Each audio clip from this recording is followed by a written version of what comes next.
Assalamualaikum warahmatullahi wabarakatuh. Selamat berjumpa kembali dalam video pembelajaran ekonomi akuntansi untuk materi siklus akuntansi perusahaan dagang subbab tahap pencatatan pada jurnal pengeluaran kas.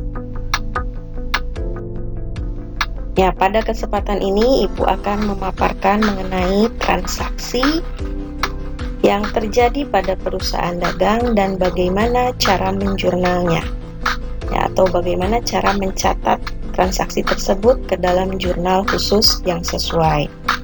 Yang pertama, pembelian barang dagangan. Seperti yang kita ketahui, pembelian barang dagangan pada perusahaan dagang dilakukan untuk tujuan menjual kembali tanpa mengubah bentuk. Transaksi pembelian ini bisa dilakukan dengan dua cara, yaitu secara tunai dan kredit. Untuk yang pertama, contoh transaksi pembelian barang dagangan secara tunai. Tanggal 2 Januari 2020, dibeli barang dagangan dari PT Anugrah seharga 6 juta secara tunai.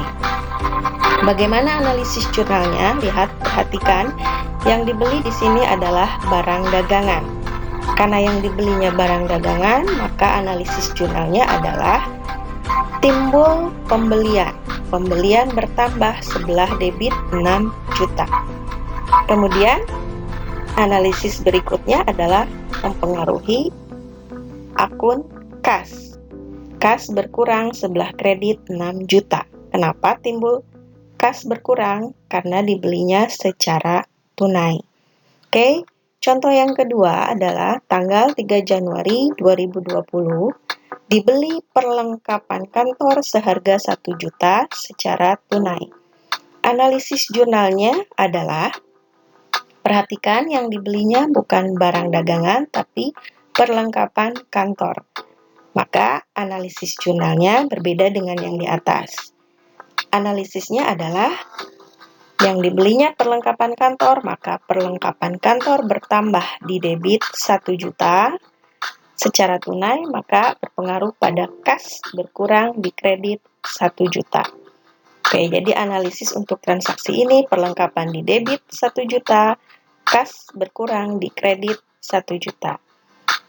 Kedua transaksi ini, tanggal 2 dan 3, dicatat ke dalam jurnal khusus pengeluaran kas atau kita singkat JKK, jurnal kas keluar. Karena transaksi tersebut mengakibatkan terpengaruhnya kas berkurang atau menyebabkan kas berkurang atau kas sebelah kredit. Bagaimana cara mencatat analisis transaksi tersebut ke dalam jurnal pengeluaran kas? Mari kita perhatikan, lihat ya. Kita reply dulu tanggal 2, analisisnya pembelian di debit 6 juta, kas di kredit 6 juta. Tanggal 3, analisisnya perlengkapan di debit 1 juta, kas di kredit 1 juta. Kita catat ke dalam jurnal pengeluaran kasnya seperti apa. Perhatikan, ini bentuk jurnal pengeluaran kas atau JKK, jurnal kas keluar. Ada kolom tanggal diisi oleh tanggal transaksi, ada kolom keterangan diisi oleh nama atau jenis transaksi. Ada kolom rep, ini diisi oleh nomor akun, boleh dikosongkan. Ada kolom debit, ada kolom kredit. Nah, kolom debit ini disediakan kolom akun untuk pembelian dan kolom akun serba-serbi. Ini khusus jika yang dibelinya bukan barang dagangan, kolom serba-serbi ini ya. Jadi khusus disediakan untuk pembeliannya selain yang dibelinya barang dagangan. Sebelah kreditnya ada kolom kas. Oke, tadi transaksi tanggal 2 kita catat. Bagaimana cara mencatatnya? Tulis tanggalnya tanggal 2, keterangannya kita isi pembelian tunai. Repnya kita kosongkan. Sebelah debitnya tadi pembelian, simpan ya. Nominalnya 6 juta di kolom pembelian sebelah debit. Sebelah kreditnya tadi kas, lihat kolom kas 6 juta juga masukkan ke situ. Terus sekarang bagaimana cara mencatat yang tanggal 3? Tanggal 3 lihat keterangannya pembelian perlengkapan, repnya dikosongkan. Sebelah debitnya Perlengkapan, tidak ada kan kolom perlengkapan, maka kita isi di kolom serba-serbi. Perlengkapan nomor akunnya 104, nama akunnya perlengkapan, jumlahnya 1 juta. Sebelah kreditnya kas 1 juta. Itu cara mencatatnya. Ya, cara transaksi pembelian secara tunai. Yang kedua, pembelian secara kredit. Nah, ciri bahwa transaksi pembelian dilakukan secara kredit adalah adanya harga faktur dan syarat pembayaran. Harga faktur adalah harga pembelian yang tertera di faktur atau bukti transaksi secara kredit. Syarat pembayaran adalah mekanisme atau tata cara pembayaran barang yang dibeli. Sebagai contoh, N/30. Artinya, pembayaran dilakukan selambat-lambatnya 30 hari sejak tanggal faktur atau tanggal transaksi. N/EOM atau EOM itu adalah singkatan dari end of month. Artinya, pembayaran seluruh harga barang dapat dilakukan selambat-lambatnya pada akhir bulan yang bersangkutan. Contoh syarat pembayaran berikutnya ada 2/10, N/30. Artinya, pembeli akan menerima potongan 2% apabila pembayaran dilakukan dalam jangka waktu 10 hari setelah tanggal transaksi dan selambat-lambatnya pelunasan dilakukan 30 hari sejak tanggal transaksi. Jadi yang 2/10 ini 2-nya adalah persentase mendapat potongan, 10-nya itu adalah jangka waktu mendapat potongan, N/30 itu adalah selambat-lambatnya waktu pelunasan. Nah, ini adalah contoh transaksi pembelian secara kredit. Ada tanggal 5 Januari, dibeli peralatan seharga 10 juta secara kredit. Tanggal 7-nya dibeli barang dagangan dari PT Mega seharga 15 juta dengan syarat 2/10 N/30. Nah, dari kedua transaksi ini menandakan bahwa transaksi tersebut dilakukan secara kredit. Tanggal 5 ada tersirat kata-kata secara kredit, tanggal 7 ada tersurat cara kreditnya dengan adanya syarat pembayaran 2/10 N/30. Nah, analisis jurnal untuk kedua transaksi tersebut adalah sebagai berikut. Tanggal 5 Januari, lihat yang dibelinya adalah peralatan secara kredit. Maka, analisis jurnalnya adalah peralatan bertambah sebelah debit 10 juta, utang dagang bertambah sebelah kredit 10 juta. Timbul utang karena dibelinya secara kredit.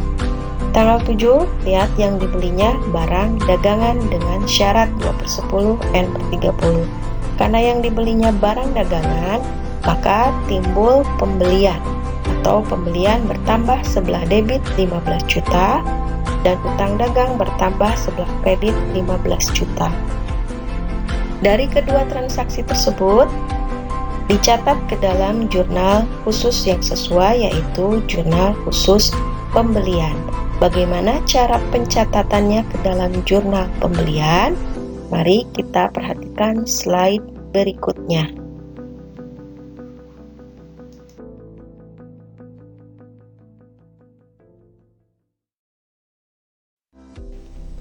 Nah, ini bentuk jurnal pembelian atau kita singkat JB. Nah, formatnya ada tanggal, ada kolom kreditur, ada syarat pembayaran, ada kolom rep, ada kolom debit. Kolom debit ini ada kolom pembelian, ada kolom serba-serbi, dan sebelah kreditnya ada kolom utang dagang. Bagaimana kita mencatat transaksi tanggal 5 dan 7 tadi? Nah, kita catat ke jurnal pembeliannya seperti ini. Tanggal kita masukkan yang tanggal 5 dulu. Krediturnya di sini karena tidak ada nama, boleh di sini diisinya oleh peralatan secara kredit. Syaratnya tidak ada, kosongkan, repnya kita lewat. Nah, sebelah debitnya kita isi dengan peralatan ya, di serba-serbi. Karena yang dibelinya peralatan, berarti lihat sebelah debit tidak ada kolom peralatan, berarti kita isi di kolom serba-serbi. Kolom serba-serbi nomor akunnya peralatan itu 111, nama akunnya perlengkapan, jumlahnya 10 juta. Sebelah kreditnya kolom utang dagang 10 juta. Tanggal 7 bagaimana cara mencatatnya? Lihat tanggal 7, krediturnya tadi kita beli dari PT Mega. Syarat pembayarannya ada 2/10 N per 30. Tabnya kita kosongkan, sebelah debitnya tadi pembelian, karena yang dibelinya adalah barang dagangan. Kita catat nominalnya 15 juta, ini dalam ribuan ya. Sebelah kreditnya utang dagang 15 juta.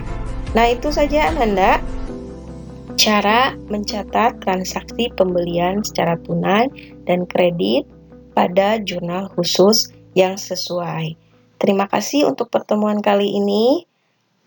Mohon maaf jika ada kekurangan, nanti silahkan ditonton untuk video pembelajaran berikutnya untuk pencatatan transaksi retur pembelian, potongan pembelian, dan beban angkut pembelian. Terima kasih atas perhatiannya. Assalamualaikum warahmatullahi wabarakatuh.